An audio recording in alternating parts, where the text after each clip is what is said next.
तो दोस्तों आप सबका स्वागत है हमारे चैनल पे। और आज तो बहुत ही खुशी का दिन है क्योंकि आज इंडिया ने ऑस्ट्रेलिया में जाके ऑस्ट्रेलिया को उनके सबसे हंटिंग ग्राउंड बोला जाता है पर्थ पर्थ में जाके उनको इतनी बुरी तरीके से हराया है कि मतलब वो सोचने पर मजबूर हो जाएंगे। और जहाँ पे बड़े बड़े विशेषज्ञ, चाहे वो रिकी पॉन्टिंग हो, चाहे वो मार्क वाह हो, चाहे वो डेविड वार्नर हो, सबने सबने यही सोचा था कि मतलब इंडिया तो हार के आया है 3 सीरीज़ न्यूजीलैंड से, और इंडिया इतनी बुरी तरीके से हारेगा फास्ट और बाउंसी ट्रैक पे क्योंकि इनको तो खेलना नहीं आता है। लेकिन उसी का ऑपोजिट हुआ। इंडिया ने बहुत प्यारी इनिंग्स खेली। पहली इनिंग्स थोड़ा पिच को पढ़ने में और थोड़ा समझने में लग गया। 150 फिर भी अच्छा रन बना कंपेयर टू ऑस्ट्रेलिया, जो लग रहा था कि 100 रन भी नहीं बना पाएगी। और दूसरी इनिंग्स में यशस्वी जायसवाल, मतलब आप इनकी बात करें तो फिर क्या ही बात करें, इनकी इतनी इंस्पायरिंग स्टोरी है। और क्योंकि हम बात कर रहे हैं यशस्वी जायसवाल की, तो फिर ये क्लिप तो बहुत ही वायरल हो रही है जहाँ पे उन्होंने स्टार्क को बोला कि आप तो बहुत स्लो डाल रहे हैं, थोड़ा तेज़ डालिए हमको। छक्के चौवे और जो जो इनिंग्स उन्होंने खेली, अगर ये मैच इंडिया में होता और वो अपनी कंडीशंस पे खेलते तो बहुत सारे लोग बोलते ये तो बनता है, मतलब ये तो एक आम सी इनिंग है। लेकिन ये एक ऐसी इनिंग्स यशस्वी जायसवाल खेल गए। चाहे चाहे उनका बैटिंग अप्रोच हो, चाहे उनका बात करने का एटीट्यूड है, हर किसी में अव्वल, टॉप नंबर।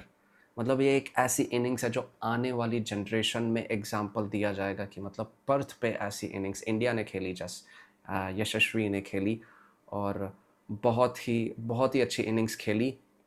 और ये इंडियन क्रिकेट को बहुत ही बड़ा बूस्ट भी देता है क्योंकि जब इंडिया 3-0 से हारा न्यूजीलैंड से, तो बहुत सारे लोग और बहुत सारी चीज़ें आ रही थी। के एल राहुल को ड्रॉप करना चाहिए, उनको ड्रॉप किया भी गया। विराट कोहली को जाना चाहिए, रोहित शर्मा को जाना चाहिए, मतलब बहुत सारे क्रिटिक्स आ रहे थे। लेकिन देखिए, जो घायल शेर होता है ना, वो बहुत बहुत बुरी तरीके से अटैक करता है जब वो घायल होता है।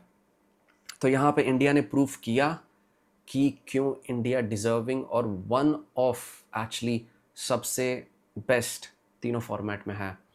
और यहाँ पे बुमराह की कैप्टनसी की भी बात करनी चाहिए। बहुत बहुत प्यारी कैप्टनसी। और मेरे ख्याल से रोहित शर्मा को तो यही बोला जाएगा कि ठीक है, आपने अपना पैरेंटल छुट्टी लिया है, थोड़े और समय के लिए ले लीजिए। काम अच्छा चल रहा है। क्योंकि अभी यहाँ पे सोचने वाली बात होगी, अगर रोहित शर्मा आते हैं तो यहाँ पे ओपन कौन करेगा। अब अगर रोहित शर्मा को ओपन करना है तो वो तो के एल राहुल को फिर उनको ड्रॉप डाउन करना पड़ेगा। और जिस हिसाब से फॉर्म चल रहा है तो ये तो अब सोचने वाली बात है। अब तो वो मैनेजमेंट और टीम और कैप्टन सब बैठ के बात करें और देखें क्या होगा। लेकिन इंडिया बहुत पॉजिटिव नोट पे जा रहा है। लेकिन at the same time 4 test अभी भी हैं। ऑस्ट्रेलिया, हम सब जानते हैं कि कितनी खतरनाक टीम हो सकती है ऑस्ट्रेलिया। अच्छा, मज़े की बात यह है कि जब ऑस्ट्रेलिया और पाकिस्तान की सीरीज़ चल रही थी, स्पेशली वनडे सीरीज़ चल रही थी, तो जो तीसरा टेस्ट था उसमें जो मेन प्लेयर्स थे वो ड्रॉप आउट हो गए थे और वो खेल नहीं रहे थे। उन्होंने ये रीज़न बोला कि प्रिपरेशन करनी है बॉर्डर गवास्कर सीरीज़ की। तो मतलब मुझे तो समझ में नहीं आ रहा ये कौन सी इन लोगों ने प्रिपरेशन की जो इनका परफॉर्मेंस इतना डाउन हो गया। और मुझे ये भी लगता है कि मतलब इनको, जो इनके मेन प्लेयर हैं, इनको थोड़ा रेस्ट देना चाहिए।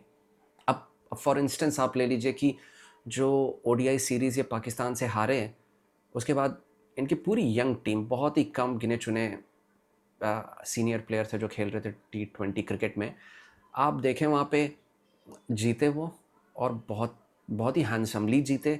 लेकिन अब यहाँ पे जब टेस्ट सीरीज़ की आई तो फिर यहाँ पे मतलब एकदम ऑपोजिट सीन हो गया। और ये यही सीन हुआ कि मतलब एक ये ट्रेंड चल रहा है कि अम, आप होम कंडीशन में जाते हैं, उस टीम को हराते हैं और वो टीम हार जाती है।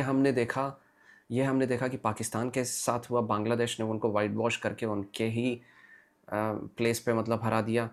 फिर उसके बाद हमने हमने देखा कि इंडिया में ये सीन हुआ कि मतलब इंडिया न्यूजीलैंड से हार गई। और अब ये ऑस्ट्रेलिया के साथ हो रहा है कि वो अपनी होम कंडीशन में ही स्ट्रगल कर रहे हैं। मतलब चलिए ठीक है, जो पहला दिन था पिच का वो हम समझ सकते हैं कि मतलब हमने एक वायरल फ़ोटो भी देखी है जहाँ पे घास बहुत सारी लगी हुई है, मतलब पूरी ग्रीन पिच है। और अब दूसरे दिन का देखेंगे तो फिर वहाँ पे दिखाई देगा कि मतलब इट्स ऑपोजिट पिच, मतलब it's not green any more. और फिर वहाँ से आप देखेंगे कि जो इंडिया ने खेला, चलिए समझ सकते हैं 150 आउट हो गए वो, क्योंकि वो बहुत ही मतलब टफ पिच थी और आपको समझने में बूझने में थोड़ा टाइम लग जाता है। ऑस्ट्रेलिया खेली वो भी मतलब वो तो जो इंडिया बनाई थी उसका मैच भी नहीं कर पाई, इनफैक्ट उससे शायद 30-40 रन शॉर्ट थे। और जब इंडिया दूसरी पारी खेलने आए तो बहुत ही सेंसिबल खेली और बहुत ही मतलब वहाँ से दिख रहा था कि मतलब विराट कोहली, यशस्वी जायसवाल और जो बाकी जो 30-40 रन भी बनाए थे, मतलब वो दिख रहा था कि ये थोड़ा पिच चेंज हो चुकी है और अप्रोच चेंज हो चुका है। और इंडिया ने डिक्लेयर किया वहाँ पे, गौर करने वाली बात है, डिक्लेयर किया। लेकिन जब ऑस्ट्रेलिया खेलती है तो ऑस्ट्रेलिया मतलब फिर भी दिख रहा था बहुत स्ट्रगल कर रही है, बहुत स्ट्रगल कर रही है। चलिए ठीक है, ट्रेविस हेड ने अच्छी इनिंग्स खेल ली, लेकिन उसके अलावा भी मतलब मेरे ख्याल से ये 400 तक मतलब आसपास थोड़ा जाता तो फिर थोड़ा लगता कि मतलब एक एक थोड़ी ये जिन लोगों ने फाइट पुट ऑन किया, बट मेरे ख्याल से तो ये पूरा वन साइडेड रह गया। तो अब यहाँ पे ऑस्ट्रेलिया टीम में इनको बहुत सारी चीज़ें हैं जिसका मंथन इन लोगों को करना पड़ेगा। और यहाँ पे आप देखेंगे कि लोगों की दिलचस्पी 2020 और वनडे क्रिकेट से ज़्यादा चल रही है। आजकल तो T20 भी आ गया है, लेकिन लोगों की दिलचस्पी टेस्ट क्रिकेट में इतनी हो रही है कि मतलब और इतना ड्रामा, मतलब आपको स्लेजिंग चल रही है, आपको आपको ऑन फील्ड, आउट फील्ड, मतलब आपको हर जगह ड्रामा और एंटरटेनमेंट और हैवी डोसेज ऑफ एंटरटेनमेंट मिल रहा है। तो मतलब इससे बेहतर तो हो नहीं सकता है। 4 टेस्ट और हैं, इंडिया फिर से टॉप नंबर 1 पे आ गई है ये मैच जीतने के बाद। अब उम्मीद करते हैं कि इंडिया, आप पर्सनली मुझसे पूछेंगे, इंडियन हूँ और एक इंडियन फ़ैन और एक सारी चीज़ें जोड़ के आप बोले तो फिर मुझसे पूछे तो फिर मैं तो बोलूँगा ये वाइट वॉश होना चाहिए। लेकिन मुझे लगता है कि ये 4-0 जाना चाहिए। मतलब ये वाइट वॉश होगा, इंडिया सारे मैचेस जीतेगी, उम्मीद तो यही है। आप लोगों को क्या लगता है, आप लोग कमेंट में बताइए। और बहुत बहुत शुक्रिया आपने अगर यहाँ तक वीडियो देखा है, और मिलते हैं फिर अगले वीडियो में।